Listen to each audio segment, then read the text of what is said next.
નમસ્કાર વિદ્યાર્થી મિત્રો, હવે આપણે વિજ્ઞાનના છઠ્ઠા પાઠમાં આગળનો મુદ્દો જોઈએ, જે છે વિષમ પોષી પોષણ હિટ્રોટ્રોફિક ન્યુટ્રિશન. પ્રત્યેક સજીવ પોતાના પર્યાવરણ સાથે અનુકૂલિત હોય છે. અનુકૂલિત એટલે ટેવાઈ ગયેલું. દરેક સજીવ જ્યાં વસ્તુ હોય ત્યાં એ ટેવાઈ ગયું હોય. જેમ કે ઊંટ છે એ રણમાં ટેવાઈ જાય, મતલબ કે ઊંટ રણની અંદરની પરિસ્થિતિમાં જીવી શકે છે. કાંટાળી વનસ્પતિ ખાઈ શકે, ઓછા પાણીથી ચલાવી શકે છે. માછલી છે એ પાણીમાં ટેવાઈ ગઈ હોય છે, એટલે કે અનુકૂલિત થઈ ગઈ હોય છે. તમે તમારા હાથ એક દિવસ પલાળીને રાખજો, સાવ પોચા થઈ જશે.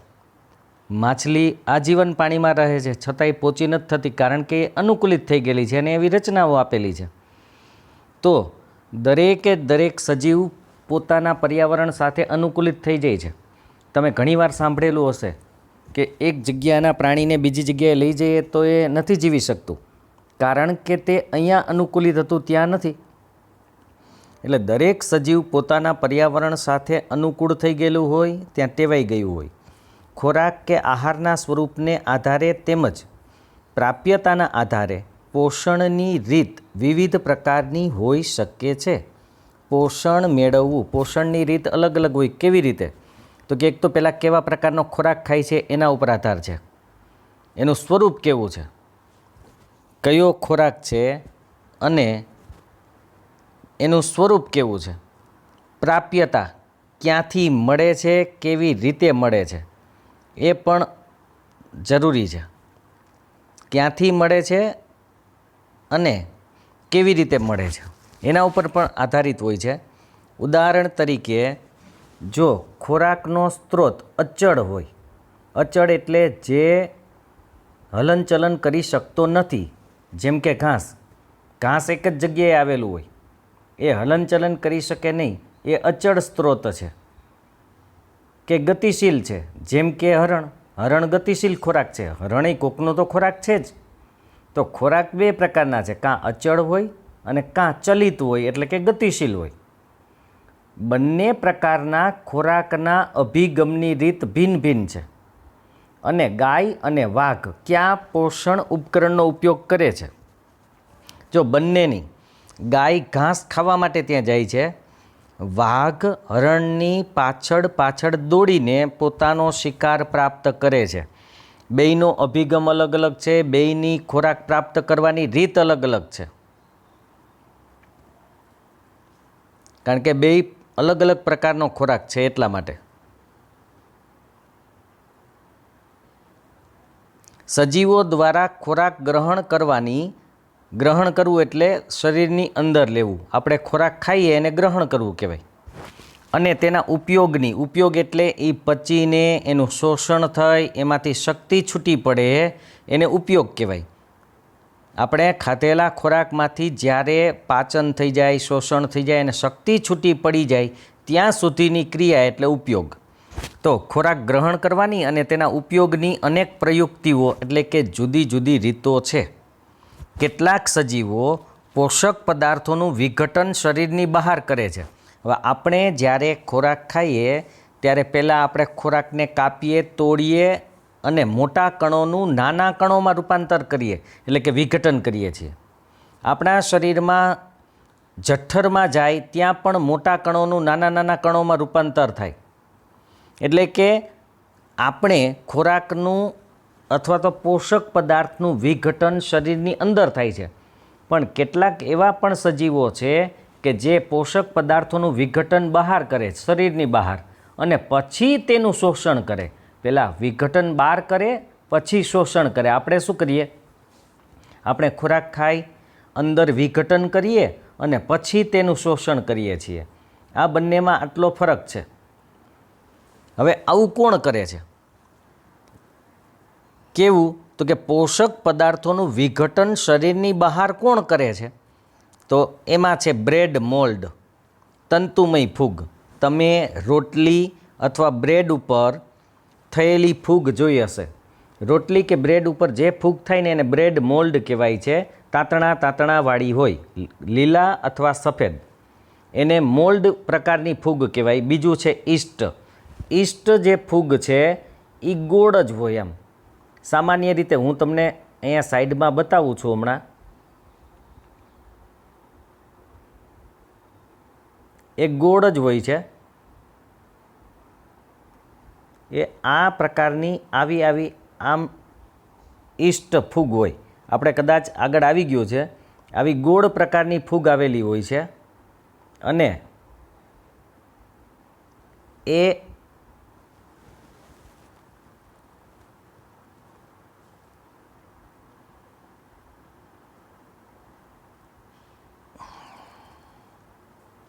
એ જે ફૂગ છે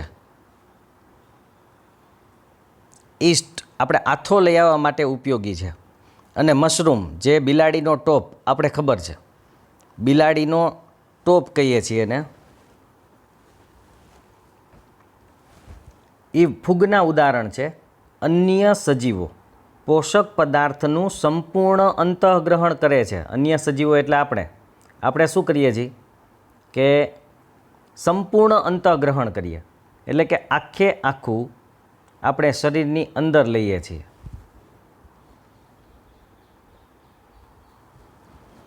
ખોરાક છે એ આખે આખો આપણા શરીરની અંદર લઈએ છીએ અને તેનું પાચન શરીરની અંદર કરીએ છીએ. મતલબ કે ખોરાકનું વિઘટન અંદર થાય અને પાચન પણ અંદર થાય છે.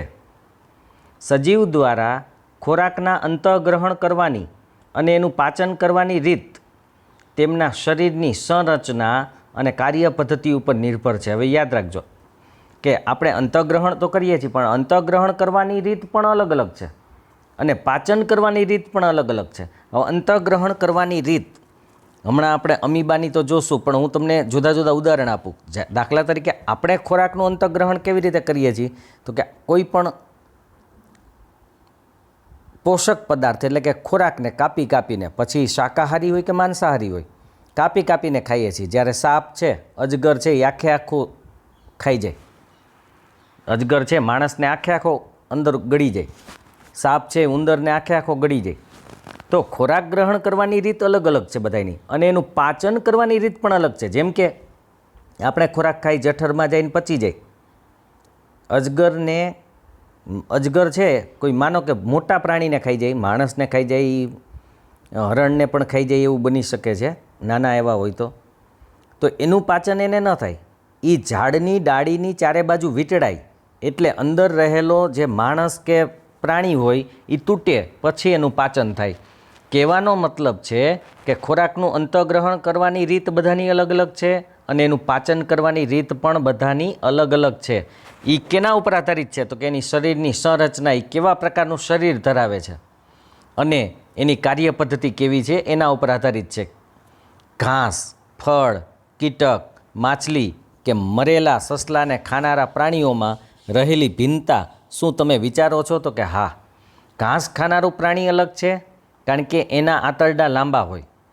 ફળ ખાનારાઓ માટે પણ લાંબા આંતરડા હોય છે, જ્યારે માછલી કે મરેલા સસલા ખાનારાઓના આંતરડા ટૂંકા હોય છે. આ ભિન્નતાઓ છે.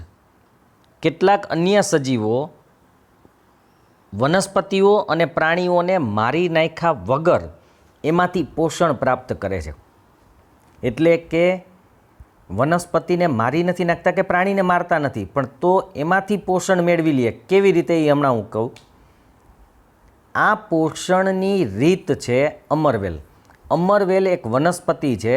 આ વનસ્પતિ બીજી આ વેલ જેવું હોય, વેલો હોય વનસ્પતિનો, એ બીજી કોઈ વનસ્પતિના પ્રકાંડમાં ઉગે અને એ વનસ્પતિએ જે ખોરાક બનાવ્યો હોય એ તમામ ખોરાક એ શોષણ કરતી જાય અને પોતાનો વિકાસ કરતી જાય. એટલે કે પોતે ખોરાક બનાવતી નથી, પણ બીજી વનસ્પતિએ બનાવેલા ખોરાકનું શોષણ કરે છે.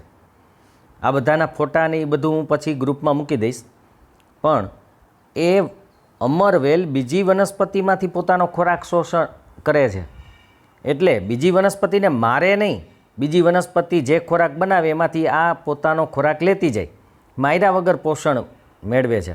ઓર્કિડ, આ પણ એવું જ છે. ઓર્કિડ ઠંડા પ્રદેશમાં ઉગતું એક વનસ્પતિ છે એ વનસ્પતિ પણ આવું જ કરે, બીજા ઝાડની ડાળી ઉપર ઉગે અને એમાંથી પોષણ મેળવે. ઉધઈ જોઈએ હશે તમે, ઉધઈ લાકડા કે એમાં થાય અને એમાંથી પોષણ મેળવે. એ કોઈને મારી નથી નાખતું પણ એમાંથી ધીરે ધીરે ખાધે રાખે. જૂ જેને આપણે ટોલા કહીએ છીએ એ મનુષ્ય અથવા તો પ્રાણીઓના શરીર ઉપર થાય અને એમાંથી પોષણ મેળવે. ટોલા થાય તો કંઈ માણસ મરી નથી જતું પણ પોષણ મેળવે, માયરા વગર પોષણ મેળવે. એવું જડો જે તમને મેં 9માં દેખાડ્યો હતો, જડો અને પટ્ટી કૃમિ છે, કરમિયા પટ્ટી જેવા હોય, આપણે જોયેલા છે, કદાચ ન જોયા હોય તો હું ફરીથી તમને બતાવી દઈશ.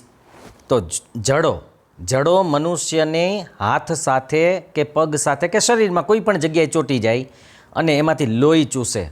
એનાથી માણસ મરતો નથી પણ આપણું લોહી જડાના શરીરમાં જાય, થોડું ઘણું ઓછું થઈ જાય અને જડો આપણા શરીરમાંથી લોહી ચૂસીને જીવે છે.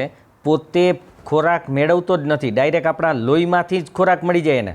આપણે ખોરાક ખાઈએ, પચી ગયેલો હોય, લોહીમાં ભળ્યો હોય, એ લોહીમાં ભળેલો ખોરાક જડો ખાય. એવી જ રીતે પટ્ટી કૃમિ છે. આ કૃમિઓ પણ આવા જ હોય છે. આ બધા જે પ્રાણી જોયા ને કે વનસ્પતિ, અમરવેલ, ઓર્કિડ, ઉધઈ, જૂ, જડો અને પટ્ટી કૃમિ, આ બધાને પરોપજીવી કહેવાય છે. પરોપજીવી એટલા માટે કે બીજા ઉપર આધાર રાખીને જીવે છે, પોતે કંઈ કરતા નથી. બીજા ઉપર આધાર રાખે છે. કોઈને કોઈ સજીવની જરૂર પડે એને જીવવા માટે. અમરવેલને કોઈ ઝાડ જોઈ, ઓર્કિડને કોઈ ડાળી જોઈ, ઉધઈને લાકડું કે વનસ્પતિ જોઈ, જૂ, જડો, પટ્ટીકૃમિને કોઈ સજીવ જોઈ. તો આ બધા પરોપજીવી છે. હવે સજીવો તેમનું પોષણ કેવી રીતે મેળવે છે એની આપણે વાત કરીએ તો અહીંયા ખોરાક અને તેમની અંતઃગ્રહણની રીત ભિન્ન છે. એક તો પહેલી વાત આપણે કરી કે બધાના ખોરાક અલગ અલગ છે અને એની અંતઃગ્રહણ, એની ખાવાની રીત પણ અલગ અલગ છે. હમણાં જ કીધું, કોઈ આખું ખાઈ જાય, કોઈ કટકા કરીને ખાય. તેથી વિવિધ સજીવોમાં પાચન તંત્ર પણ અલગ પ્રકારનું હોય છે. દરેકને એક સરખું પાચન તંત્ર આપેલું નથી, બધાને અલગ અલગ પ્રકારનું હોય છે. એક કોષીય સજીવોમાં ખોરાક સંપૂર્ણ સપાટી દ્વારા મેળવાય છે. હવે એક કોષીય સજીવ હોય, તમને બધાને ખબર છે કે ચારે બાજુથી ખોરાક મેળવી શકે, કારણ કે એક કોષીય સજીવ અહીંયા અમીબા બાજુમાં છે જ, ચારે બાજુથી ખોરાક ગમે ત્યાંથી મેળવી શકે. આપણે એવું નથી થતું કે આપણે પગથી ખોરાક મેળવીએ કે હાથથી ખોરાક મેળવીએ કે એવું નથી બનતું. પણ એક કોષીય સજીવ પોતાની સપાટી દ્વારા બધી બાજુથી ખોરાક મેળવી શકે છે. એટલે એક આ રીત. પરંતુ સજીવની જટિલતા વધવાની સાથે સાથે, એટલે કે જેમ જટિલ થાય, જટિલ થવું એટલે પેશીઓ, અંગો, અંગતંત્રો આવતા જાય, શરીર મોટું થતું જાય, એની સાથે સાથે વિવિધ કાર્યો કરવાવાળા અંગો પણ વિશિષ્ટ હોય. એટલે કે આપણે ખાસ અંગો આપેલા છે દરેક કામ માટે. પાચન માટે જઠર છે, તો અંગોની સંખ્યા વધતી જાય. ઉદાહરણ તરીકે અમીબા કોષીય સપાટી એટલે કોષની ચારે બાજુ આવેલું પડ, સ્તર કે સપાટી. તો અમીબા કોષીય સપાટી પરથી આંગળી જેવા અસ્થાયી પ્રવર્ધની મદદથી ખોરાક ગ્રહણ કરે છે. હવે બરાબર જોજો, એ આંગળી જેવા પ્રવર્ધ પેદા કરે છે. આંગળી જેવા પ્રવર્ધો પેદા કરવાનો મતલબ છે, તમે બીજી આકૃતિ જોઈ શકો છો, પછી હું હમણાં તમને આકૃતિ સમજાવું છું. તમે બીજી આકૃતિ એક જોઈ શકો છો કે બે બાજુથી થોડો ભાગ ઉપસેલો, ધીરે ધીરે ઉપસેલો ભાગ, એમાં કોષરસ હોય, એ આગળ વધે. થોડી વાર માટે હું તમને બીજી આકૃતિ એક સમજાવી દઉં.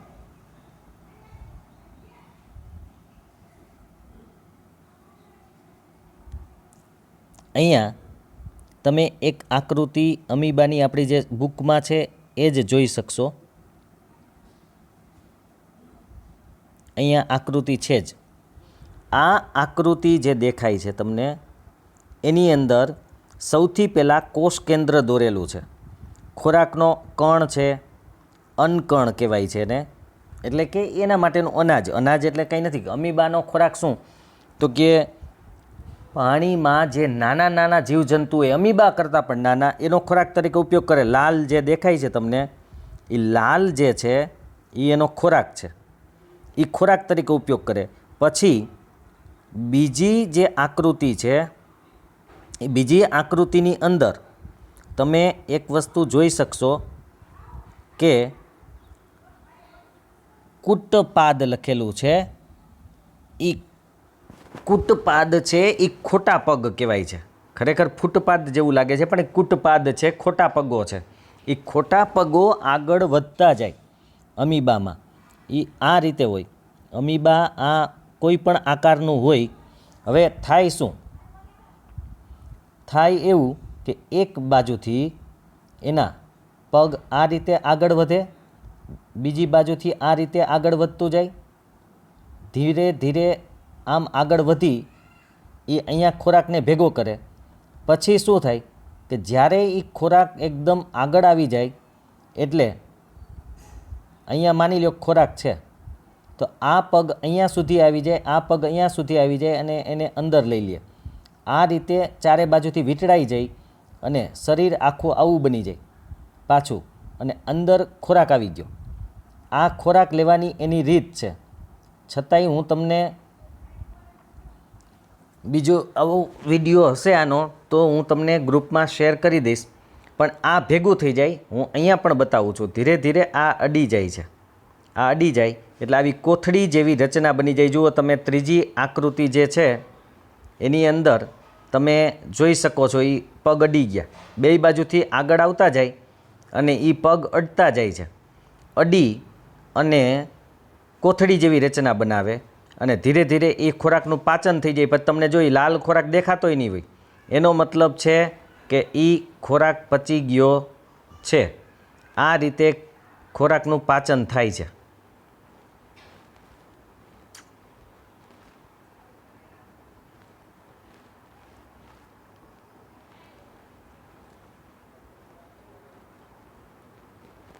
એટલે આ એના પછી આપણે એક મનુષ્યનું પાચન આવશે ત્યારે એ માટે આકૃતિ એ જોશું.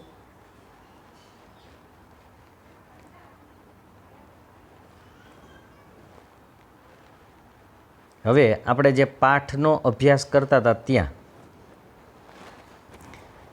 તો આંગળી જેવા પ્રવર્ધો જે કૂટપાદ લખેલું છે, બે બાજુથી થોડો થોડો ભાગ ઉપસી જાય. પહેલાં લાલ કલરનો જે અનકણ છે એને જુએ, પછી બે બાજુથી ઉપસી જાય અને એને ભેગું કરી દે. આ રીતે ખોરાક મેળવે.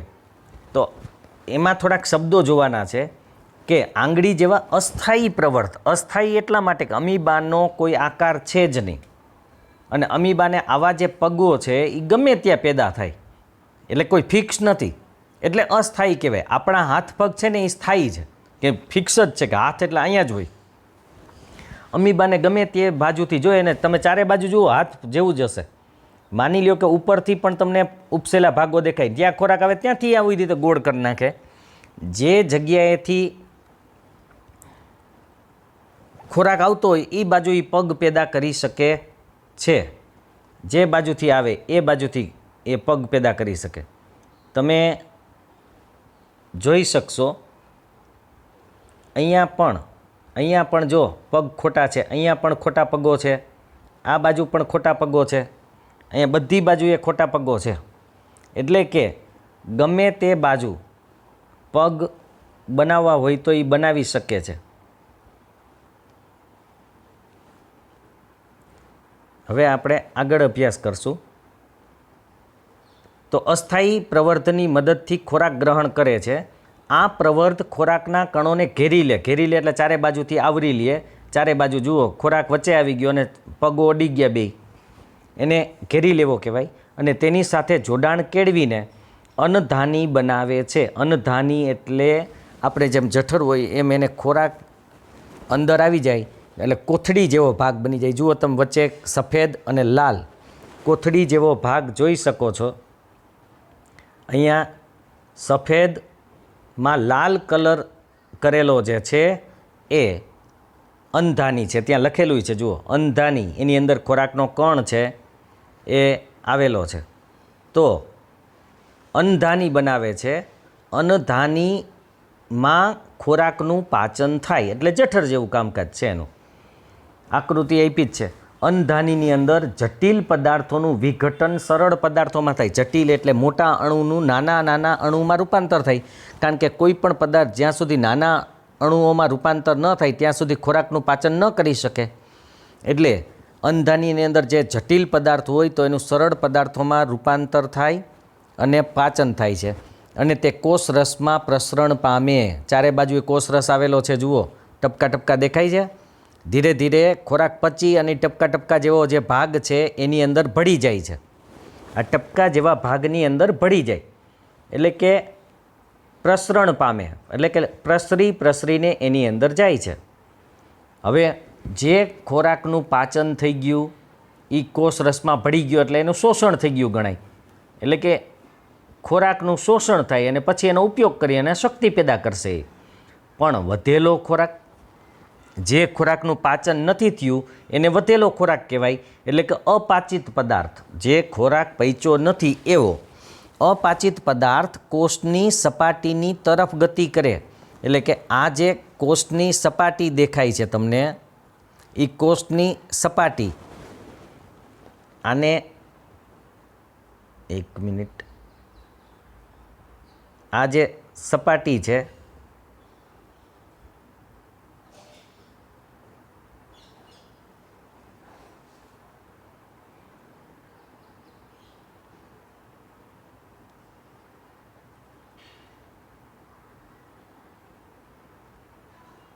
આ જે છે એ સપાટી છે. ચારે બાજુ આ જે રહેલું છે એ સપાટી જ છે. હવે ખોરાક અહીંયા જે હોય ને, એક મિનિટ બતાવું, અહીંયા જે ખોરાક રહેલો છે એ ધીરે ધીરે, માની લો કે પચેલો ખોરાક અહીંયા હતો તો ધીરે ધીરે અહીંયા સુધી આવી અને અહીંથી બહાર નીકળી જાય. અહીંથી બહાર નીકળી જાય આ સપાટી પાસેથી. અહીંયાથી અહીંયા હોય તો અહીંથી બહાર નીકળી જાય, આવી રીતે આમ બહાર નીકળતો જાય.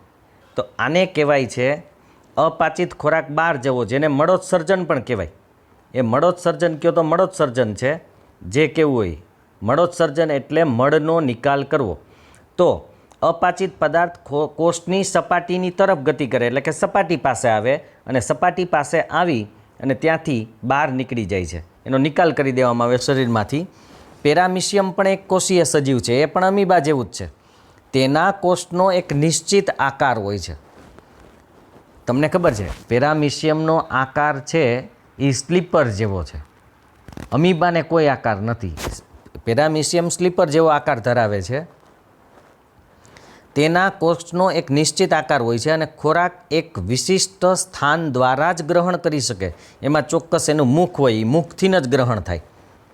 આ સ્થાન સુધી ખોરાક પક્ષમોની ગતિ દ્વારા જ પહોંચે છે. તમે જો પેરામિશિયમની આકૃતિ જોઈ હોય તો પેરામિશિયમને ચારે તરફ સ્લીપર જેવો એક તો આકાર હોય છે અને ચારે તરફ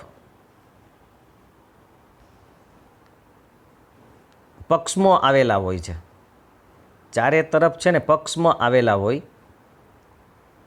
આ રીતે માની લ્યો કે એનું શરીર છે, આમ તો સ્લીપર જેવો આકાર હોય, પણ આમાં થોડુંક ડ્રો કરવું અઘરું છે, પણ એને ચારે બાજુ આવી રીતે આમ પક્ષમો આવેલા હોય છે. આવા પક્ષમો હોય. આ પક્ષમો ખોરાકને આગળ મુખ તરફ મોકલે. અહીંથી અહીંયા મુખ તરફ ખોરાકને મોકલે છે. પક્ષમો ધકેલે. ખોરાક આવે તો પક્ષમો એને ધકેલીને આમ અહીંથી આમ ધકેલે આગળ, અને ધકેલીને એ ખોરાકને પહોંચાડે છે.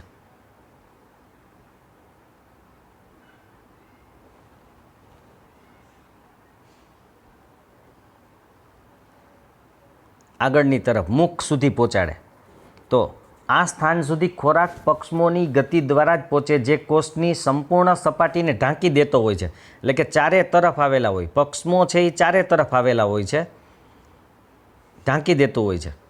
હવે આપણે ભણવાનું છે મનુષ્યોમાં પોષણ, ન્યુટ્રિશન ઇન હ્યુમન બીઇંગ્સ.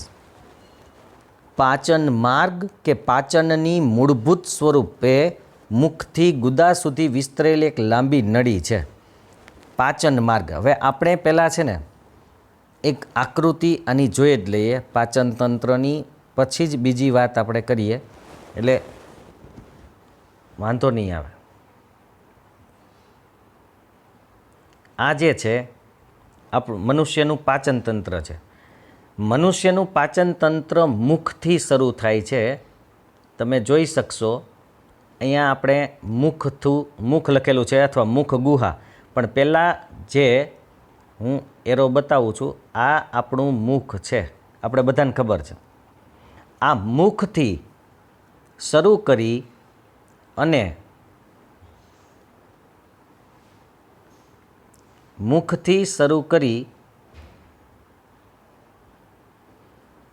અને મળદ્વાર એટલે કે ગુદા સુધીનો જે ભાગ છે એ અહીંયા મળદ્વાર એટલે ગુદા એટલે કે જ્યાંથી મળનો નિકાલ થાય એ ભાગ મળદ્વાર. અહીંયા મળદ્વાર આપણે આવેલું છે. અહીંયા સુધીનો જે ભાગ છે એ ભાગને આપણે ગુદા કહીશું.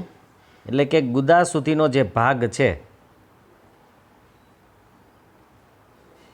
એને પાચન તંત્ર કહેવાય છે. હવે આમાં કયા કયા ભાગ છે? સૌથી પહેલાં જીભ. જીભ માંસલ છે. માંસલ એટલે માંસની બનેલી છે.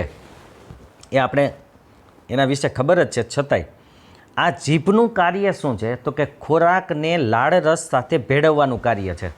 ખોરાકને લાળ રસ સાથે ભેળવે છે. ત્યાર પછીનો ભાગ મુખ, ખરેખર મુખ ગુહા.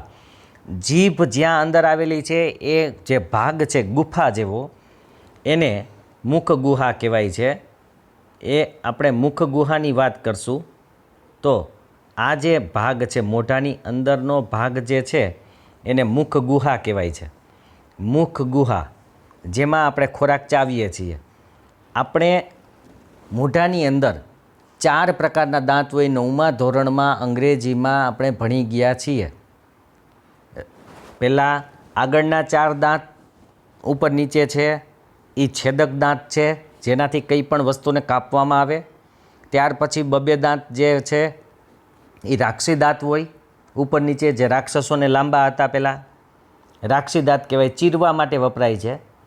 ત્યાર પછી બે બાજુ ઉપર નીચે થઈને 4 ને 4 8 અગ્રદાઢ હોય. ત્યાર પછી દાઢ આવે છે, એ પણ 2 હોય. એટલે 4 પ્રકારના દાંત હોય. છેદક દાંત કાપવા માટે, રાક્ષસી દાંત ચીરવા માટે, અગ્રદાઢ અને દાઢ ચાવવા, દળવા, ભરડવા, ટૂંકમાં બારીક ભૂકો કરવા માટે વપરાય છે. ત્યાર પછી આપણે એક જોઈ શકશું અન્નળી.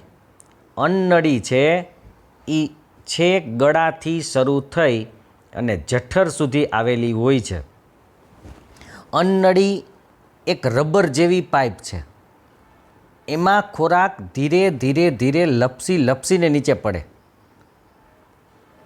એટલે કે ખોરાક ખાઈ તો સીધો ધબ દઈને જઠરમાં પડતો નથી. કોઈ પાઇપમાં જેમ આપણે કંઈ વસ્તુ નાખીને નીચે પડી જાય એવું ન થાય, પણ એકદમ ધીરે ધીરે લપસી જ્યાં ખોરાક પહોંચે ને એ ભાગ છે ને ફૂલાઈ જાય. જ્યાં ખોરાક પહોંચે એ ફૂલાઈ જાય. આપણે રબરની ટ્યુબ હોય ને એમાં કેવું બને એવું થાય. વચ્ચે જ્યાં ભાગ ખોરાક પહોંચ્યો એ ફૂલાઈ જાય અને ધીરે ધીરે નીચે આવે. જઠર સી આકારની રચના છે. સી આકાર, ઊંધો સી છે થોડોક, અહીંયા ઊંધો સી આકાર જેવું છે, પણ સી આકારની રચના છે. અને એ મનુષ્યની એટલે કે આપણી પોતાની વાત કરીએ, આ તો આકૃતિ છે. તમે આપણી હંમેશા ડાબી બાજુએ આવેલી હોય છે જઠર. જઠરની નીચે જે ભાગ છે ત્યાં એક વાલ્વ આવેલો હોય. અહીંયા ની જઠર વાલ્વ કહેવાય છે. એ ની જઠર વાલ્વ નાના આંતરડા સાથે જોડાયેલો હોય છે. ની જઠર વાલ્વ છે ને નાના આંતરડા સાથે, અહીંયા આમાં તમને દેખાશે નહીં કારણ કે અહીંયા પાછળ જોડાણ છે. જો આ પાછળ છે ને એ જોડાયેલું છે એટલે તમને દેખાશે નહીં, પણ જોડાણ હોય છે. એટલે જઠર એની પાછળ ની જઠર વાલ્વ હોય. હવે એની ઉપર એક ઉરોદર પટલ છે. ઉરોદર પટલ આગળ પણ આવશે જ્યારે આપણે શ્વસન તંત્ર જોઈશું. એ ઉરોદર પટલ બરાબર આપણા ફેફસાની નીચે આવેલો એક પડ જેવું ભાગ છે, જે શ્વાસ લેતી અને છોડતી વખતે સંકોચાય અને ફૂલાય. એનું સંકોચન ને ફૂલાય બે થયા રાખે, એ આપણે ત્યારે જોશું. ત્યાર પછી પિત્તાશય છે, જે પિત્તનો સંગ્રહ કરે છે. પિત્ત રસનો સંગ્રહ કરે, પિત્તાશય છે, તમે જોઈ શકો છો ત્યાં એરો પણ મારેલો છે, એ પિત્તાશય છે. આ જે છે એ પિત્તાશય, એ પિત્ત રસનો સંગ્રહ કરે. એની નીચે એક અહીંયા પિત્ત નલિકા પણ દેખાતી હશે, તમને લખેલું છે એમાં પિત્ત નલિકા, એટલે પિત્ત નલિકા પણ દેખાતી હશે. ત્યાર પછી યકૃત છે, જે મોટું બધું દેખાય ને, આ જે આખો ભાગ છે એ યકૃત, જેને આપણે લીવર કહીએ છીએ. લીવર આ શું કરે તો કે ખોરાકની અંદર કોઈ હાનિકારક તત્વ આવી જાય, ઝેરી તત્વ આવી જાય તો એનો નાશ કરવાનું કાર્ય એ કરે છે, યકૃત અથવા લીવર. ત્યાર પછી વાત કરીએ સ્વાદુપિંડ. સ્વાદુપિંડ પણ અહીંયા છે જ, આ સ્વાદુપિંડ છે. એ સ્વાદુરસનો સ્ત્રાવ કરે છે. આપણા શરીરની અંદર બધા રસો હોય છે, એમાં સ્વાદુરસનો સ્ત્રાવ કરે છે. ત્યાર પછી છે નાનું આંતરડું. નાના આંતરડાની શરૂઆત જો બે એરા દર્શાવ્યા છે, મેં તમને પહેલાં કીધું, એક અહીંથી શરૂ થાય છે અને અહીંથી પાછળ આવેલું હોય છે. આ છેડો અહીંથી ચાલુ થઈને અહીંયાથી પછી આખું ગૂંચડું જે દેખાય જ તમને વચ્ચે, આ આખું ગૂંચડું છે એ નાનું આંતરડું છે. એમ કહેવાય છે નાના આંતરડાની લંબાઈ લગભગ 21 ફૂટ જેટલી હોય છે, નાનું આંતરડું. હવે નાનું આંતરડું અને મોટું આંતરડું બેય જોડાય છે, એ અહીંયા છે. નાનું આંતરડું અને મોટું આંતરડું અહીંયા જોડાય છે. અને મોટું આંતરડું અંત ક્યાં પામે છે તો કે અહીંયા, જેને આપણે મળદ્વાર કહેવાય, જ્યાંથી મળ બહાર આવે છે એ મળદ્વાર. મોટું આંતરડું જેને કોલોન પણ કહેવાય છે, અને મોટું આંતરડું કોલોન કહેવાય છે. આંત્રપૂંછ એ એક સમજવા જેવું છે. આંત્રપૂંછ અહીંયા આવેલું છે, જેને ઇંગ્લિશમાં એપેન્ડિક્સ કહેવાય છે. જો આંત્રપૂંછ મોટું થાય એટલે કે વધતું જાય તો એને આપણે ઓપરેશન કરાવવું પડે છે એપેન્ડિક્સનું, પણ એ બહુ બધાને નથી થતું એટલે આપણે કંઈ પ્રશ્ન નથી. તો આ આપણી એક આખી આકૃતિ છે. ખોરાકનું પાચન કેવી રીતે થાય છે, શોષણ કેવી રીતે થાય, એ આગળ એક ભાગ આવશે. અને આનો એક વિડીયો પણ છે, એ પણ હું તમને ગ્રુપમાં મોકલી દઈશ. હવે આપણે પાચન તંત્રનો અભ્યાસ કરશું. તો પાચન માર્ગ કે પાચનની મૂળભૂત સ્વરૂપે મુખથી ગુદા સુધી વિસ્તરેલી એક લાંબી નળી, એટલે મોઢાથી છેક મળદ્વાર સુધીનું એક નળી છે. આકૃતિ 6.6 જે આપણે હમણાં જોઈ અને આમાં છે જ, એમાં આપણે આ નળીના વિવિધ ભાગોને જોઈ શકીએ છીએ. વિવિધ કાર્યો કરવા માટે જુદા જુદા વિસ્તારો વિશિષ્ટતા ધરાવે છે. જુદા જુદા ભાગો કયા તો કે મુખ. મુખનું કાર્ય શું એ આપણે જોઈશું. લાળરસ ભેળવે છે, સ્ટાર્ચનું પાચન કરે, જઠરનું કાર્ય ખબર. એટલે આપણે ટૂંકમાં જુદા જુદા અંગો આવેલા છે, જુદા જુદા ભાગો આવેલા છે વિશિષ્ટ કાર્ય કરવા માટે. જે ખોરાક આપણા શરીરમાં એકવાર પ્રવેશ પામે છે તેનું શું થાય છે તો સૌથી પહેલાં મેં તમને કીધું એમ પાચન થાય, પછી શોષણ થાય અને પછી શક્તિ છૂટી પડે. તો આપણે અહીંયા આ ક્રિયાની ચર્ચા કરવાની છે અને એ ક્રિયાની આપણે ચર્ચા કરશું. પણ એની પહેલાં એક પ્રવૃત્તિ છે 6.3. 1 ml એટલે કે 1 મિલીલીટર 1% સ્ટાર્ચનું દ્રાવણ લેવાનું છે. આમ તો સ્ટાર્ચ બટેકામાં હોય, પણ સ્ટાર્ચનું દ્રાવણ પણ મળે છે. હવે 1% સ્ટાર્ચનું દ્રાવણનો મતલબ છે 1 ભાગ સ્ટાર્ચ, બાકીના 99 ભાગ પાણી. 100% હોય એમાંથી 1 ખાલી ભાગ સ્ટાર્ચ. તો 1 ml 1% સ્ટાર્ચનું દ્રાવણ 2 કસનળીઓ એ અને બીમાં લો. 1 ml એમાં લેવાનું, 1 ml બીમાં લેવાનું. કસનળી એમાં 1 ml લાળ રસ એટલે લાળ નાખો, જે આપણા મોઢામાં ઉત્પન્ન થતી હોય લાળ રસ. જ્યારે આપણે આપણો મનપસંદ ખોરાક જોઈએ ત્યારે સૌથી વધારે લાળ રસ પેદા થાય.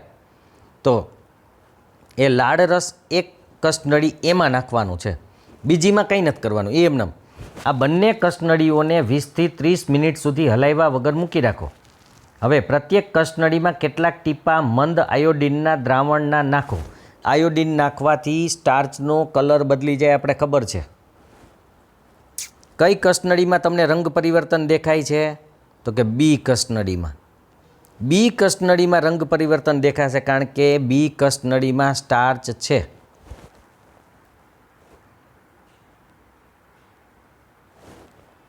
કઈ કસનળીમાં તમને રંગ પરિવર્તન દેખાય છે? તો કે બી.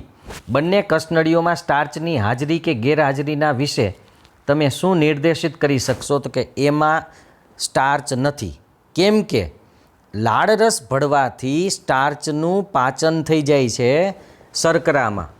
એટલે હવે એ કસનળીમાં સ્ટાર્ચ હતો, હવે છે નહીં, પણ બી કસનળીમાં સ્ટાર્ચ છે એટલે તમને સ્ટાર્ચની હાજરી દેખાશે, એમાં ગેરહાજરી દેખાશે, એમાં શર્કરા બની ગઈ હશે. આ લાળરસ એટલે કે લાળની સ્ટાર્ચ ઉપર થતી પ્રક્રિયાના વિશે શું દર્શાવે છે? તો કે સ્ટાર્ચ ઉપર થતી પ્રક્રિયા એનું પાચન દર્શાવે છે. લાળરસને કારણે સ્ટાર્ચનું પાચન શર્કરામાં થઈ જાય. આનો એક અર્થ એ પણ છે કે આપણે ઘણા બધા એવું કહેતા હોય કે પાચન જઠરમાં થાય, પણ એવું નથી. દરેક જગ્યાએ થોડું પાચન તો થતું જ હોય. પાચનની શરૂઆત મોઢાથી જ થઈ જાય, જેને મુખ કહેવાય. પાચનની શરૂઆત મુખથી જ થઈ જાય છે. હવે આપણે આપણા પાચન તંત્રની વાત કરશું. તો આપણે વિવિધ પ્રકારના ખોરાક ખાઈએ છીએ, જેને આ એક જ પાચન માર્ગમાંથી પસાર થવાનું હોય છે. આપણે ખોરાક તો જુદા જુદા ખાઈએ, પણ માર્ગ તો એક જ છે ને. તમે પીઝા ખાઓ કે રોટલી ખાઓ કે બ્રેડ ખાઓ કે રોટલા ખાઓ કે બીજી કોઈ વસ્તુ ખાઓ, પણ રસ્તો તો એક જ છે, પાચન માર્ગ એક જ છે. ખોરાક ભલે જુદો જુદો હોય. સ્વાભાવિક રીતે ખોરાકે એક ક્રિયામાંથી પસાર થવાનું છે, જેથી તેઓનું નાના નાના સમાન ભાતવાળા કણોનું રૂપાંતર થાય. કોઈ પણ પ્રકારનો ખોરાક હોય, એક પ્રક્રિયામાંથી તો પસાર થવાનું જ છે. એ કઈ પ્રક્રિયા છે? તો કે ખોરાકના જે મોટા કણો છે એનું નાના નાના સમાન ભાતવાળા એટલે એક સરખા માપવાળા કણોમાં રૂપાંતર થઈ જાય. પચીને બધા કણ એક સરખા થઈ જાય, એમાં રૂપાંતર થાય છે. આપણા દાંતો વડે ખોરાકને ચાવીને આ ક્રિયા કરવામાં આવે છે. પહેલાં આપણે કોઈ પણ પ્રકારનો ખોરાક હોય, ચવાઈને છેલ્લે તો એક જ સરખો થઈ જાય છે, છેલ્લે એક જ સરખો ખોરાક બની જાય છે. તો દાંતો વડે ખોરાકને ચાવીને આ ક્રિયા કરવામાં આવે છે, એટલે કે એક સરખો કણોમાં રૂપાંતર કરી દેવામાં આવે. પાચન માર્ગનું અસ્તર એટલે અંદરનું પડ. પાચન માર્ગ એટલે મોઢાથી લઈને મળદ્વાર સુધીનો આખો માર્ગ પાચન માર્ગ છે. તો એનું અસ્તર ખૂબ જ નાજુક હોય, એટલે કે એકદમ મુલાયમ હોય છે, જેથી ખોરાકને ભીનો કરવામાં આવે છે, જેથી તેમનો માર્ગ સરળ બને. જો ખોરાક લાળરસથી ભીનો થાય તો એક તો સ્ટાર્ચનું પાચન થાય, બીજું અંદર નીચે સુધી જવામાં સરળતા રહે. ભીનો ખોરાક પોચો બને, અને પોચો બને એટલે અંદર જવામાં સરળતા રહે. માની લ્યો કે ખોરાક ભીનો અને પોચો ન બને તો એ વાગે, અંદર છોલાઈ જાય, અન્નળીમાં છોલાઈ જાય, જઠરમાં છોલાઈ જાય તો માણસ મૃત્યુ પામે. એને ખોરાકને આરામથી નીચે સુધી પહોંચાડવા માટે લાળરસથી ખોરાક ભીનો બની, પોચો બની અને અન્નમાર્ગમાં જઈ શકે છે સરળતાથી. એટલે ભીનો કરવામાં આવે છે ખોરાકને. જ્યારે આપણે આપણી પોતાની પસંદગીનો કોઈ પદાર્થ ખાઈએ છીએ ત્યારે આપણા મુખમાં પાણી આવે છે. હમણાં આપણે થોડી વાર પહેલાં મેં કીધું હતું, તમને મનગમતો ખોરાક ખાશો અથવા ખાવા માટે ગયા હોય અને ખાવાની થોડી વાર હોય ને આપણે દેખતા હોઈએ તો મુખમાં પાણી આવે છે. આ ખરેખર પાણી નથી, આ લાળ ગ્રંથિમાંથી નીકળતો એક રસ છે, જેને લાળ રસ કે લાળ કહે છે.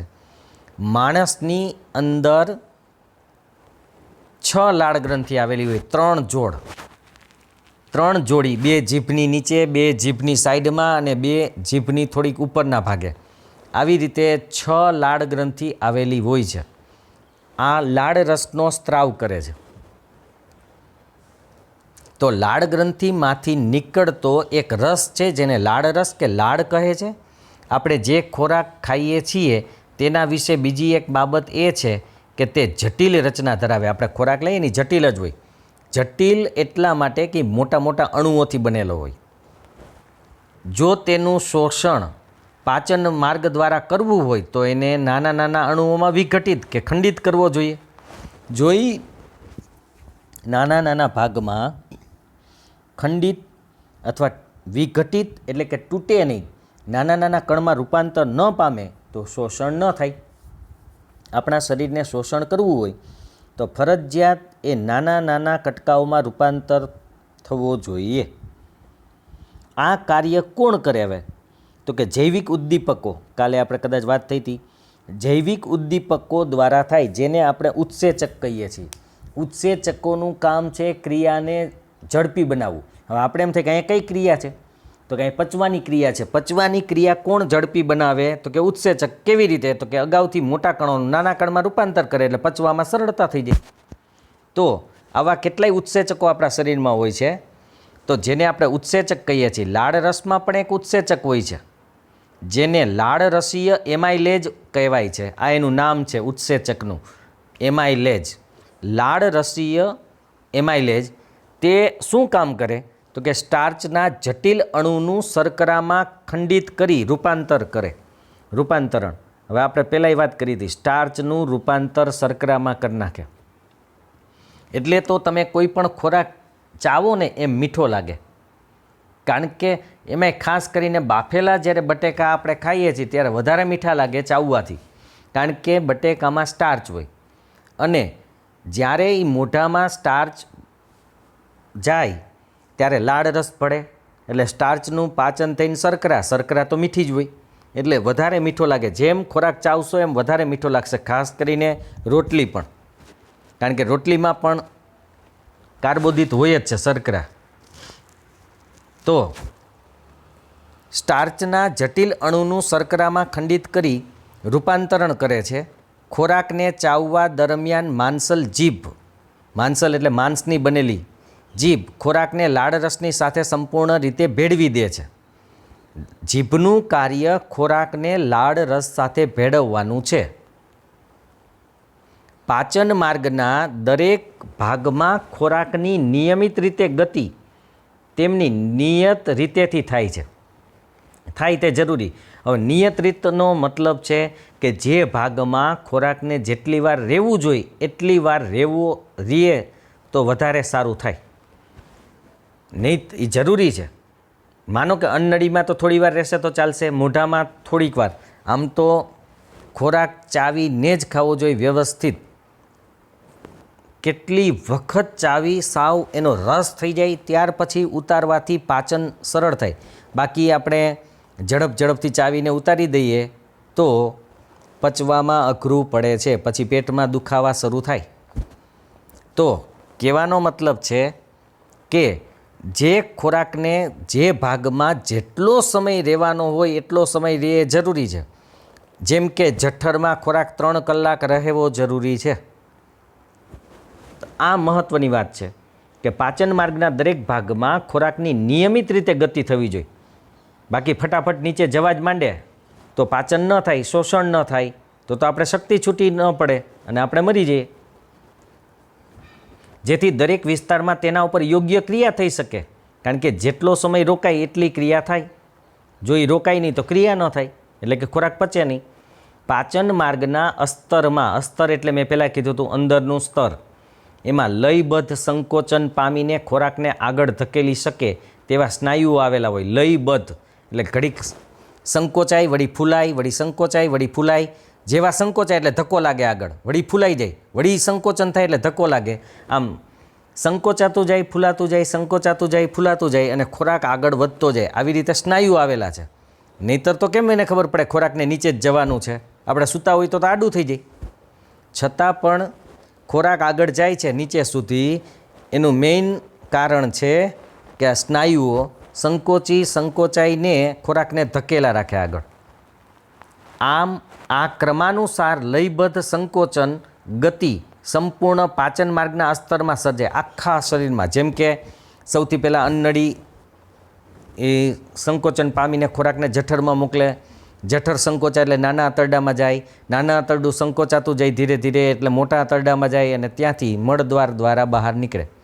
આ સંપૂર્ણ પાચન માર્ગના અસ્તરમાં આ જ રીતે કાર્ય થાય છે. મુખથી જઠર સુધી ખોરાક અન્નળી દ્વારા લઈ જવામાં આવે છે. મોઢામાં આપણે ખોરાક ખાઈએ એ અન્નળી જઠર સુધી લઈ જાય. જઠર એક મોટું અંગ છે જે ખોરાકના આવતાની સાથે વિસ્તરણ પામે એટલે ફૂલાય. જેમ ખોરાક આવે એક લિમિટ હોય ફૂલાવાની, પણ જેમ ખોરાક ભરાતો જાય એમ ફૂલાતો જાય. કોથળી જેવો ભાગ છે. જઠરના સ્નાયુમય દિવાલ ખોરાકને અન્ય પાચક રસોની સાથે મિશ્ર કરવામાં મદદરૂપ થાય. ખાસ કે જઠરની સ્નાયુમય, કારણ કે આખું શરીર આપણું સ્નાયુથી જ બનેલું છે એટલે એની દિવાલ પણ સ્નાયુની જ બનેલી હોય. એ ખોરાકને અન્ય પાચક રસોની સાથે મિક્સ કરે છે. જઠરમાંથી કેટલાક પાચક રસો પેદા થાય છે જે પચવામાં ઝડપ કરાવે ખોરાકને, એટલે કે ખોરાક જલ્દીથી પચે એ રસ પેદા થવાને કારણે. તો આપણે એની વાત આમાં કરવાની જ છે. પાચનનું કાર્ય જઠરની દિવાલમાં આવેલી જઠર ગ્રંથિઓ દ્વારા કરવામાં આવે છે. જઠર ગ્રંથિઓ એટલે આપણે ગ્લેન્ડ કહેવાય ઇંગ્લિશમાં. આપણે જેમ લાળ ગ્રંથિ જોઈએ એવી ગ્રંથિઓ હોય આમાં. એ ગ્રંથિમાંથી રસ નીકળે, એ રસ છે એ પાચનનું કાર્ય કરે. આ ગ્રંથિઓ હાઇડ્રોક્લોરિક એસિડ HCl શું પેદા કરે જુઓ આ ગ્રંથિમાંથી, તો કે HCl હાઇડ્રોક્લોરિક એસિડ. એક પ્રોટીન પાચક ઉત્સેચક હોય પેપ્સિન. પ્રોટીનનો પાચક એટલે કે આપણે જોયું સ્ટાર્ચનું પાચન ક્યાં થાય? મુખમાં. પ્રોટીનનું પાચન ક્યાં થાય? તો કે જઠરમાં. કોણ પાચન કરે? આ બધા એક એક વાક્યવાળા અને એક એક શબ્દવાળા પ્રશ્નોના જવાબ છે, યાદ રાખજો. કે પ્રોટીનનું પાચન કોણ કરે? તો કે પેપ્સિન નામનો ઉત્સેચક છે તે. અને ત્રીજું શું જઠર સ્ત્રાવ કરે? તો કે શ્લેષ્મનો. શ્લેષ્મ એટલે ચીકણો પદાર્થ, એનો સ્ત્રાવ કરે. એટલે જઠર ગ્રંથિમાંથી 3 વસ્તુનો સ્ત્રાવ થાય: હાઇડ્રોક્લોરિક એસિડ, પેપ્સિન નામનો પાચક ઉત્સેચક જે પ્રોટીનનું પાચન કરે, અને શ્લેષ્મ એટલે કે ચીકણું દ્રવ્ય. હવે ત્રણેયનું કાર્ય શું છે? હાઇડ્રોક્લોરિક એસિડ એસિડિક માધ્યમ તૈયાર કરે. હવે આપણે એમ થાય જઠરમાં એસિડની શું જરૂર છે? જઠરમાં એસિડની જરૂર શું છે? તો કે આપણે ખોરાક ખાઈએ એમાં જો કોઈ સૂક્ષ્મ જીવજંતુઓ આવી ગયા હોય તો એ સૂક્ષ્મ જીવજંતુ એસિડિક માધ્યમમાં જાય, એટલે કે એસિડમાં જાય તો એ મરી જાય. બેક્ટેરિયા જેવા અમુક સૂક્ષ્મ જીવાણુઓનું મૃત્યુ થઈ જાય, મરી જાય એમાં. એટલે એસિડ જરૂરી છે.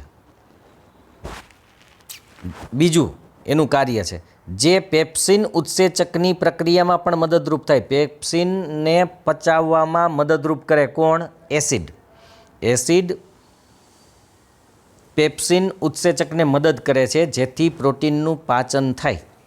તમારા મત પ્રમાણે ગણીએ તો એસિડ બીજું કયું કાર્ય કરતું હશે? મેં પહેલાં જ જવાબ આપી દીધો, સૂક્ષ્મ જીવાણુઓનો નાશ કરે છે. સામાન્ય પરિસ્થિતિઓમાં શ્લેષ્મને લીધે જઠરના આંતરિક અસ્તરને એસિડની સામે રક્ષણ મળે છે. હવે જે શ્લેષ્મ દ્રવ્ય, ચીકણું દ્રવ્ય પેદા થયું એનો કાર્ય શું? તો એનું કાર્ય એ છે, હવે તમે વિચારો કે જો જઠર છે એ સ્નાયુનું બનેલું છે અને એની અંદર એસિડ સતત ભરાયેલો રહે તો જઠરની દિવાલ છે એ ઓગળી જાય, તૂટી જાય, એમાં કાણા પડી જાય. આવું ન થાય એટલા માટે ચીકણો પદાર્થ છે પેલા જઠરની દિવાલ ચારે બાજુની દિવાલ ઉપર ચીકણો દ્રવ્ય લાગી જાય અને ચીકણા દ્રવ્યને કારણે એસિડ એને અસર કરી શકે નહીં. આપણે કોઈ પણ વાસણ તેલવાળું હોય એમાં તમે પાણી નાખો તો એ પાણી એને અડે નહીં. અથવા તો ઘણી વખત ટાંકાના ઢાંકણા ડામરથી રંગેલા હોય, એને પણ પાણી નાખો તો પાણી અડે નહીં. એવી રીતે જઠરની ચારે દિવાલમાં શ્લેષ્મનું પડ આવેલું હોય. આ શ્લેષ્મના પડને કારણે એસિડ દિવાલને કંઈ અસર કરી શકે નહીં. એટલા માટે શ્લેષ્મ આવેલું છે, એ રક્ષણ કરે છે એનું. આપણે ઘણા બધા વયસ્કો એટલે મોટી ઉંમરની વ્યક્તિઓ ને એસિડિટી કે અમ્લતાની ફરિયાદ, અમ્લતા એટલે એસિડિટી જ, એસિડિટીની ફરિયાદ કરતાં સાંભળ્યા છે. શું તેનો સંબંધ ઉપયુક્ત વર્ણવેલી બાબત સાથે હોઈ શકે? તો કે હા. જ્યારે કોઈ તમે તીખો તળેલો એવો ખોરાક ખાઓ તો એવા ખોરાકને પચવા માટે વધારે એસિડની જરૂર પડે, એટલે વધારે એસિડ પેદા થાય. અને જ્યારે તમે આવો ખોરાક ખાધેલો હોય એટલે એસિડ વધે એટલે તમને અંદર બળતરા થાય, કારણ કે એસિડ ઉપર આવે થોડો ઘણો, તો એને આપણે એસિડિટી કહીએ છીએ. જે લોકો નોનવેજ ખાય છે એટલે કે માંસ ખાય છે એને એસિડિટીની શક્યતા સૌથી વધારે હોય, કારણ કે એને પચાવવા માટે વધારે એસિડની જરૂર હોય. માંસ ઘડીકમાં પચે નહીં, એને પચાવવા વધારે એસિડની જરૂર હોય, માટે એસિડનું પ્રમાણ વધે તો એસિડિટી થઈ શકે છે. જઠરમાંથી ખોરાક હવે થોડા જથ્થામાં નાના આંતરડામાં પ્રવેશે છે, થોડો થઈને. જેમ જેમ પચતો જાય એમ નાના આંતરડામાં આવતો જાય. જે મુદ્રિકા સ્નાયુ પેશી એટલે ની જઠર વાલ્વ, મેં તમને આકૃતિ જ્યારે બતાવી ત્યારે કીધું હતું, ની જઠર વાલ્વ એટલે કે મુદ્રિકા સ્નાયુથી નિયંત્રિત થાય. મુદ્રિકા સ્નાયુ અથવા ની જઠર વાલ્વ શું છે એ સમજી લ્યો. મુદ્રિકા સ્નાયુ એક સ્નાયુનો પ્રકાર છે, એ પોતાની મેળે ખુલે અને બંધ થાય. હવે જઠરનો છેડો છે એ અમુક સમય પછી ખુલે અને ખોરાક આંતરડામાં જાય. જો ની જઠર વાલ્વ એટલે વાલ જ, એક વાલ્વ આપણે ખોલીએ કેમ પાઇપનો વાલ્વ હોય એવી રીતે, જો વાલ્વ ન હોય તો શું થાય, તો ખોરાક જેમ ખાતા જાય એમ નાના આંતરડામાંથી મોટા આંતરડામાં અને ત્યાંથી મળદ્વાર, તો આખો દિવસ ખોરાક ખાતા જાય એમ નીકળતો જ જાય. પણ તો પાચન ન થાય તો શોષણય ન થાય. તો પાચન અને વ્યવસ્થિત શોષણ કરવા માટે શું જરૂરી છે, તો કે ની જઠર વાલ્વ, આ વાલ્વ બંધ થઈ જાય. ખોરાક જઠરમાં ભરાય ને એટલે વાલ્વ બંધ થઈ જાય. 3 કલાક સુધી વલોવાય અને પછી પાચન થાય. હવે જ્યારે ઓટોમેટિકલી એમ લાગે કે પાચન થઈ ગયું એટલે એ ની જઠર વાલ્વ પોતાની મેળે ખુલી જાય અને ધીરે ધીરે ખોરાક નાના આંતરડામાં આવી જાય. આને મુદ્રિકા કહેવાય, પોતાની મેળે ખુલે. એ પોતાની રીતે જ વર્તે છે, સ્વયંવર્તી છે, એ આપણા મુજબ નથી હાલતું. તો એના દ્વારા નિયંત્રિત થાય છે. નાના આંતરડામાં આવે. નાનું આંતરડું પાચન માર્ગનો સૌથી લાંબામાં લાંબો ભાગ કે અંગ છે. મેં તમને કીધું હતું, નાના આંતરડું 21 ફૂટ જેટલું લાંબુ હોય. તે ખૂબ જ ગૂંચળાદાર હોવાને કારણે ઓછી જગ્યામાં વ્યવસ્થિત રીતે ગોઠવાયેલ હોય છે. ઓછી જગ્યામાં વ્યવસ્થિત, તમે જુઓ એમાં કેટલું ગૂંચળું હતું. આપણે આકૃતિ જોઈ એમાં તમે જોઈ શકો છો કે ગૂંચળું કેટલું છે. જુઓ, એ ઓછી જગ્યામાં, મોટું આંતરડું થોડુંક જ છે પણ એ વધારે પોળું લાગે. આમ ઓછી જગ્યામાં વધુ સમાઈ શકે છે. તો ગૂંચળાદાર હોવાને કારણે ઓછી જગ્યામાં વ્યવસ્થિત રીતે ગોઠવાયેલ હોય છે. વિવિધ પ્રાણીઓમાં નાના આંતરડાની લંબાઈ એના ખોરાકના પ્રકારને આધારે ભિન્ન ભિન્ન હોય છે. આપણે વાત કરી હતી કે ઘાસ ખાનારા શાકાહારી પ્રાણીઓને સેલ્યુલોઝનું પાચન કરવા માટે લાંબા નાના આંતરડાની જરૂરિયાત હોય છે. હવે યાદ રાખજો, દરેકના આંતરડાની લંબાઈ અલગ અલગ છે. સેલ્યુલોઝ, ઘાસની અંદર એક દ્રવ્ય આવેલું હોય, પદાર્થ, જેને સેલ્યુલોઝ કહેવાય, અને એને લાંબા આંતરડાની જરૂરિયાત હોય. ખાસ કરીને જે ગાય, ભેંસ, ઘોડા, બકરા જે ઘાસ ખાય છે એનું આંતરડું ખૂબ જ લાંબુ હોય છે, જેથી સેલ્યુલોઝનું પાચન થાય. આપણે ઘાસ ખાઈ શકતા નથી કારણ કે આપણે સેલ્યુલોઝનું પાચન કરી શકતા નથી. આપણું આંતરડું એટલું લાંબુ નથી કે આપણે સેલ્યુલોઝનું પાચન કરી શકીએ. તો સેલ્યુલોઝનું પાચન કરવા માટે નાનું આંતરડું લાંબુ હોય શાકાહારી પ્રાણીઓમાં. માંસનું પાચન સરળ છે, સહેલાઈથી થાય. આથી આપણે નહીં હો, જે માંસ ખાતા પ્રાણીઓ છે એના માટેની વાત છે. માંસનું પાચન સરળ છે. આથી વાઘ જેવા માંસાહારીઓનું આંતરડું નાનું હોય કે ટૂંકું હોય. એને નાનું આંતરડું એકદમ નાનું અથવા ટૂંકું હોય છે, કારણ કે માંસનું પાચન એના માટે સરળ છે. નાનું આંતરડું, હવે યાદ રાખજો, નાનું આંતરડું કાર્બોદિત એટલે આપણે શર્કરા પણ કહી શકાય, કાર્બોહાઈડ્રેટ એનું નામ છે. કાર્બોદિત શેમાંથી મળે, તો કે ઘઉં અને ચોખામાં સૌથી વધારે હોય. ઘઉં અને ચોખામાંથી. તો નાનું આંતરડું કાર્બોદિત, પ્રોટીન અને ચરબીનું પૂર્ણ પાચન માટેનું સ્થળ. જો ઉપર તમે જોયું કે સ્ટાર્ચનું પાચન મુખમાં થયું હતું, પણ એ પૂરેપૂરું ન થયું, અપૂર્ણ હોય. પછી પ્રોટીનનું પાચન આપણે જઠરમાં થયું હતું, પેપ્સિન કરે આપણે વાત કરી, પણ એ પૂર્ણ ન હોય, અપૂર્ણ હોય. હવે પૂરેપૂરું પાચન અહીંયા થશે નાના આંતરડામાં. 3 વસ્તુનું.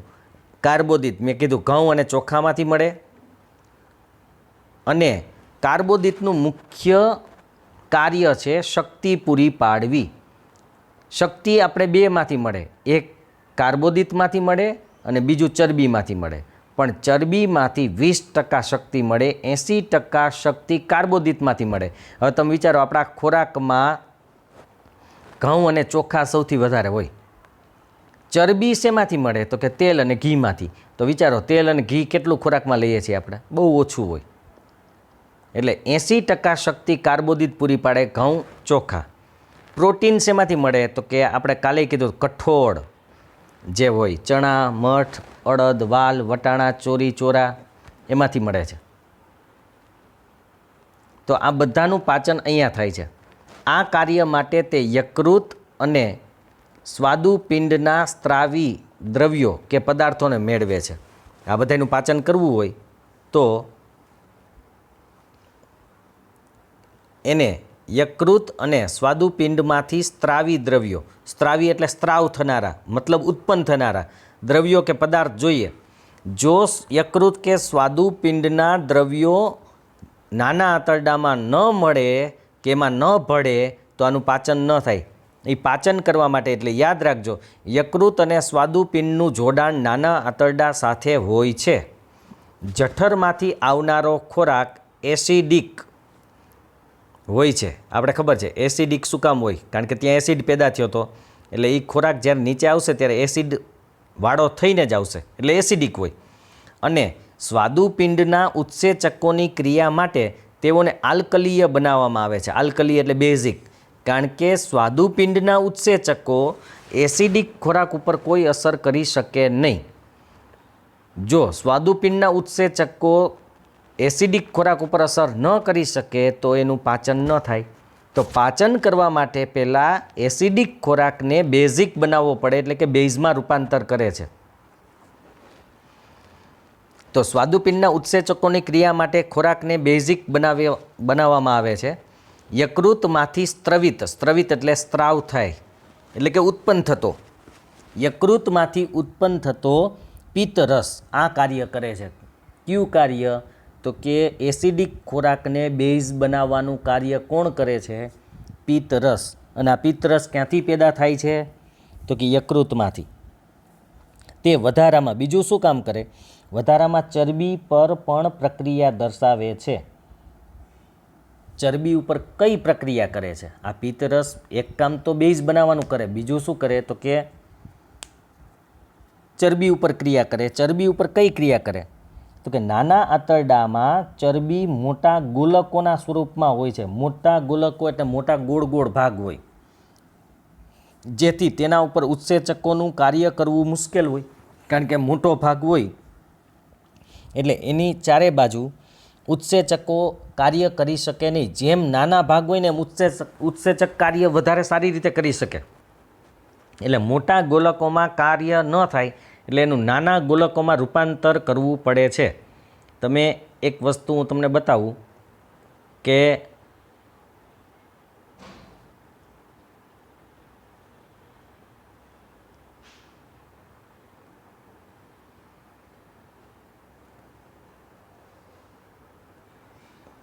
અહીંયા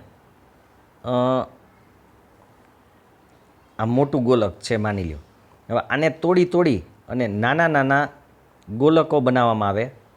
આના ઉપર પાચનની ક્રિયા સરળતાથી થઈ જાય. એકદમ નાના નાના કટકા કરવામાં આવે કે જેને કારણે આના ઉપર પાચન કરી શકે ઉત્સેચકો. ઓના ઉપર ઉત્સેચકો પાચન કરી શકતા નથી, એટલે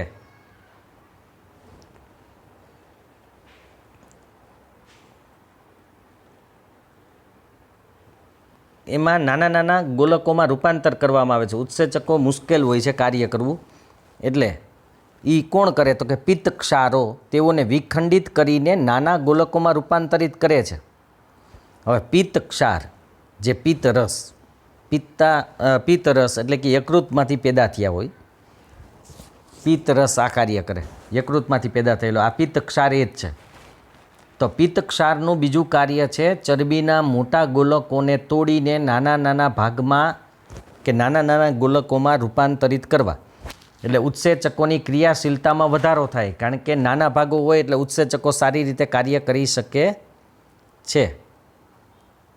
તે સાબુના મેલ ઉપર થતી તૈલોદીકરણની પ્રક્રિયા માફક કાર્ય કરે છે, જેના વિશે આપણે પ્રકરણ 4માં અભ્યાસ કરી ગયા છીએ. આપણે ચોથું પ્રકરણ નથી જોયું, પણ એ આપણે પછી જોઈશું. એમાં શું હોય કે મેલ હોય ને, મેલની ચારે બાજુએ સાબુના જે કે ડિટર્જન્ટના જે કણો હોય એ કણો ચારે બાજુથી ઘેરી લે. એવી જ રીતે અહીંયા ચરબીનો જે કણ છે એ ચરબીના કણને ચારે બાજુથી આ ઘેરી લે છે. પિત્ત ક્ષાર હોય ચારે બાજુથી ઘેરી લે, એની માફક કાર્ય કરે છે. એટલે આપણે ચોથો પાઠ અત્યારે નથી ભણ્યા, પણ એમાં આવે છે એની આકૃતિ છે એ હું તમને મોકલી દઈશ કે કેવી રીતે સાબુ છે એ ચારે બાજુએ આવી જાય, એ હું તમને મોકલી દઈશ. એટલે કદાચ તમને એમાં ખબર પડી જશે. પણ ચારે બાજુથી ઘેરી લે, આખા મોટા ગોલકને પહેલાં તોડી નાખવામાં આવે, પછી નાના ગોલકોની ચારે બાજુ ઘેરાઈ જાય.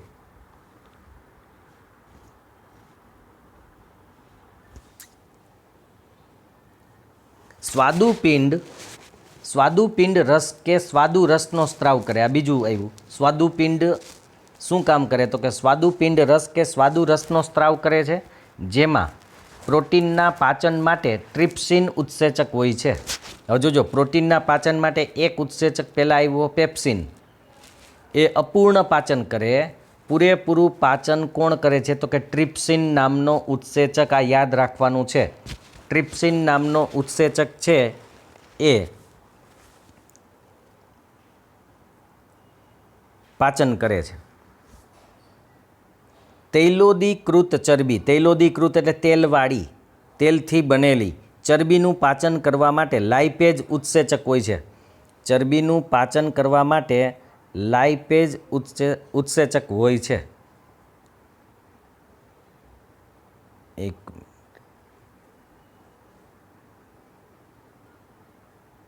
લાઇપેજ નામનો ઉત્સેચક આવેલો હોય છે. એ શેનું પાચન કરે છે? ચરબીનું.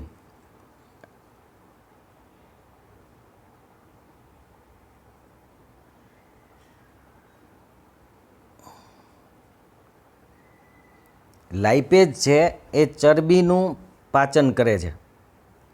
એ યાદ રાખજો. ટ્રિપ્સિન છે એ પ્રોટીનનું પાચન કરે અને લાઇપેજ છે એ ચરબીનું પાચન કરે છે. આ યાદ રાખવાનું છે. અને ટ્રિપ્સિન છે એ પ્રોટીનનું પાચન કરે છે. હવે નાના આંતરડાની દિવાલમાં ગ્રંથિઓ આવેલી હોય. નાના આંતરડામાંની જે દિવાલ છે એમાં ગ્રંથિ આવેલી હોય, જેને આંતરીય ગ્રંથિઓ કહેવાય. આંતરીય ગ્રંથિ એટલા માટે આંતરડામાં આવેલી ગ્રંથિ છે એટલે આંતરીય ગ્રંથિઓ કહેવાય. તે આંત્રરસનો સ્ત્રાવ કરે છે. આંત્રરસ એટલે આંતરડામાંથી ઉત્પન્ન થતો રસ. તેમાં આવેલા ઉત્સેચકો અંતે પ્રોટીનનું એમિનો એસિડમાં, જટિલ કાર્બોદિતોનું ગ્લુકોઝમાં અને ચરબીનું ફેટી એસિડ અને ગ્લિસરોલમાં રૂપાંતર કરી નાખે છે. હવે યાદ રાખજો કે પહેલાં આંતરીય ગ્રંથિ હોય, આંત્રરસનો સ્ત્રાવ કરે. જ્યારે આંત્રરસનો સ્ત્રાવ થાય એટલે એમાં ઉત્સેચકો હોય.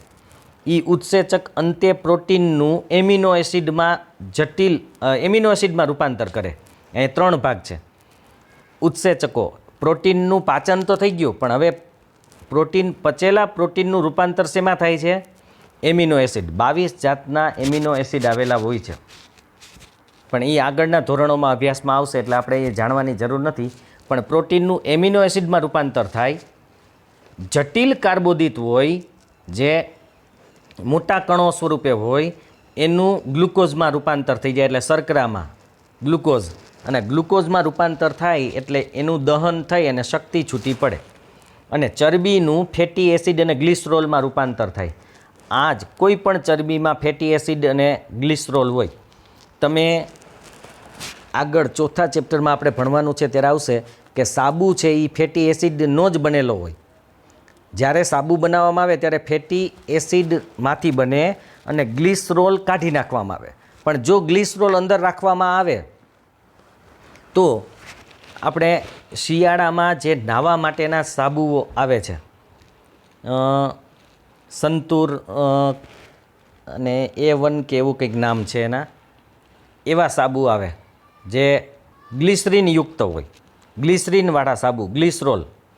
તો ફેટી એસિડમાંથી સાબુ બને છે, પણ ગ્લિસરોલ કાઢી લેવામાં આવે, ક્યારેક રાખવામાં પણ આવે, કારણ કે શિયાળામાં આપણી ચામડી છે એ સૂકી થઈ જાય, એટલે ગ્લિસરીનવાળા સાબુ હોય તો એ ઓછી સૂકી થાય અથવા તૂટે નહીં, તણાય નહીં, આપણે જેને ફાટી જાય છે એ ફાટે નહીં. પાચિત ખોરાકનું આંત્રમાર્ગની દિવાલ શોષણ કરી લે છે. પાચિત ખોરાકનું આંત્રમાર્ગની દિવાલ શું કરે છે? શોષણ કરે. અહીંથી હવે પાચન પૂરું થઈ ગયું, શોષણ ચાલુ થયું, કારણ કે શોષણ થાય પછી જ શક્તિ છૂટી પડે. તો પાચિત ખોરાકનું આંત્રમાર્ગ એટલે આંતરડાની દિવાલ શોષણ કરે. અભિશોષણ કે શોષણ બે એક જ છે. નાના આંતરડાના અસ્તરમાં અસંખ્ય એટલે કે નાના આંતરડાનો અંતિમ ભાગ છે એને શેષાંત્ર કહેવાય છે. તો નાના આંતરડાના અસ્તરમાં અસંખ્ય એટલે શેષાંત્રમાં નાના આંતરડાના 3 ભાગ હોય, અગ્રાંત્ર, મધ્યાંત્ર અને શેષાંત્ર. નાનું આંતરડાનો જે આગળનો ભાગ હોય એને જઠરારે જોડાયેલો એને અગ્રાંત્ર કહેવાય, વચ્ચેનો ભાગ જે છે એ મધ્યાંત્ર છે, અને છેવટનો જે મોટા આંતરડા સાથે જોડાયેલો ભાગ હોય એને શેષાંત્ર કહેવાય. તો નાના આંતરડાના અસ્તર એટલે કે અંદરના પડમાં અસંખ્ય આંગળી જેવા પ્રવર્તો હોય છે. આંગળી જેવા કીધું છે, ધ્યાન રાખજો, આંગળી જેવડા નહીં, આંગળી જેવા. હવે આંગળી જેવા જે પ્રવર્તો હોય છે એ જોઈ લઈએ આપણે. મતલબ કે આ ટાઈપના આંગળી જેવડા નથી કીધું. આ આંતરડું માની લ્યો કે આ રીતે હોય તો આંતરડામાં આ રીતે આમ વચ્ચે વચ્ચે આંગળી જેવા પ્રવર્ધો આવેલા હોય, વચ્ચે વચ્ચે આ રીતે ઉપર નીચે બે બાજુએ આંગળી જેવા પ્રવર્ધો આવેલા હોય. તો એ આંગળી જેવા પ્રવર્ધો જે છે એને રસાંકુરો કહેવાય, યાદ રાખજો. આંગળી જેવા પ્રવર્ધો જે છે એને રસાંકુરો કહેવાય છે. અહીંયા એ રસાંકુરો કહેવાય છે ને, આ યાદ રાખવાનું છે. તે અભિશોષણ માટે સપાટીનું ક્ષેત્રફળ વધારી શકે છે. હવે સપાટીનું ક્ષેત્રફળ વધે છે કેવી રીતે? તમે એક વિચાર કરો કે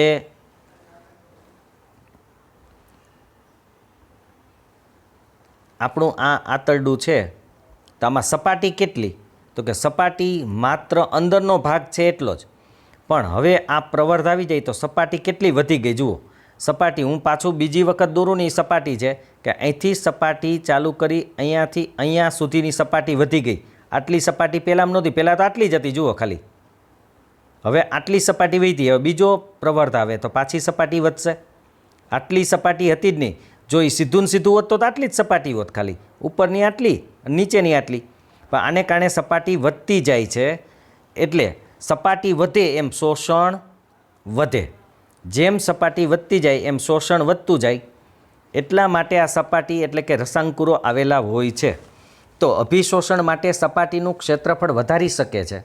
રસાંકુરોમાં રુધિરવાહિનીઓ વધુ માત્રામાં હોય. રુધિરવાહિની એટલે લોહી લઈ જતી અને લઈ આવતી નળીઓ, નાની નાની નળીઓ હોય, લોહી લઈ જતી અને લઈ આવતી, એ નળીઓને રુધિરવાહિનીઓ કહેવાય. એ વધુ હોય છે, જે ખોરાકનું અભિશોષણ કરે એટલે લોહીમાં ભળી જાય. પચેલો ખોરાક શેમાં ભળે? એ રુધિરવાહિની દ્વારા લોહીમાં ભળે, રુધિરમાં. તો જે ખોરાકનું અભિશોષણ કરીને શરીરના પ્રત્યેક કોષો સુધી ખોરાકને પહોંચાડે છે. કયો ખોરાક? તો કે પાચિત ખોરાક. પચેલા ખોરાકને રુધિર દરેક કોષ સુધી પહોંચાડે છે. અહીં તેમનો ઉપયોગ એટલે કે પાચિત ખોરાકનો ઉપયોગ ઉર્જા પ્રાપ્ત કરવા માટે થાય. હવે તમને ખબર છે પચેલો ખોરાક ક્યાં જાય તો કે કોષની અંદર. કોષમાં શું હોય તો કે કણાભસૂત્ર. એ કણાભસૂત્રમાં ઓક્સિજન જાય. ઓક્સિજન અને ખોરાકનો કણ ભેગો થાય એટલે એનું વિઘટન થાય અને શક્તિ છૂટી પડે છે. એટલા માટે જ આપણે કણાભસૂત્રને કોષનું પાવર હાઉસ કહેતા હતા. તો ઉર્જા પ્રાપ્ત કરવા માટે ઉપયોગ થાય એનો. બીજું તો કે નવી પેશીઓના નિર્માણ માટે ઉર્જાનો ઉપયોગ અડધો એમાંય થાય, નવી પેશીઓ બનાવવા માટે, અને જૂની પેશીઓના સમારકામ એટલે કે રિપેરિંગમાં પણ થાય છે. હવે આ બધું પચી ગયું, શોષણ થઈ ગયું. હવે બાકી રહ્યું કે પચ્યા વગરનો કે અપાચિત ખોરાક મોટા આંતરડામાં મોકલવામાં આવે છે. જેટલો ખોરાક પહેલાં ખોરાક મુખથી અન્નળી, અન્નળીથી જઠર, જઠરથી નાના આંતરડામાં, નાના આંતરડામાં પાચન થયા પછી શોષણ થાય છેલ્લે ભાગે એટલે કે શેષાંત્રમાં. ઉપયોગી ખોરાક શોષાઈ જાય. હવે જે ખોરાક પચતો નથી અથવા જે ખોરાકનો કોઈ ઉપયોગ નથી એવા ખોરાકને મોટા આંતરડામાં મોકલવામાં આવે છે, જ્યાં વધુ માત્રામાં આવેલા રસાંકુરો અપાચિત ખોરાક એટલે કે અભિશોષણ ન પામેલ ખોરાક એટલે કે શોષિત ન થયેલો હોય એવો ખોરાક એમાંથી પાણીનું શોષણ ખાલી કરી લે. મોટા આંતરડામાં માત્ર પાણીનું શોષણ થાય. એમાંય રસાંકુરો હોય પણ એનું કાર્ય માત્ર પાણી શોષવાનું છે. અપાચિત ખોરાકમાં જે વધારાનું પાણી હોય એ શોષી લે. શેષ પદાર્થ એટલે કે બાકી રહેલો પદાર્થ અથવા વધેલો પદાર્થ એટલે કે પાણીનું શોષણ થઈ ગયા પછી જે પદાર્થ વધ્યો છે એને શેષ પદાર્થ કહેવાય. એ ગુદ્દા દ્વારા શરીરની બહાર ત્યાગ કરવામાં આવે છે. એટલે કે આપણે મળને બહાર કાઢી નાખીએ છીએ. આ ઉત્સર્ગ દ્રવ્યોને બહાર ફેંકવાની કે ત્યાગ કરવાનું નિયંત્રણ મળદ્વારના મુદ્રિકા સ્નાયુ દ્વારા નિયંત્રિત થાય છે. જેવા આપણે વાત કરી હતી જઠરમાં વાલ્વ હતો એમાં જે મુદ્રિકા સ્નાયુ હતા એવા જ સ્નાયુ અહીંયા હોય. જ્યારે આપણું મળાશય મળથી ભરાઈ જાય ત્યારે આ મુદ્રિકા સ્નાયુઓ ખુલે અને ત્યારબાદ મળનો નિકાલ શરીરની બહાર થાય છે. હવે અહીંયા એક મુદ્દો બીજો છે પણ એ મુદ્દો અને પ્રશ્ન પછી આપણે જોઈશું.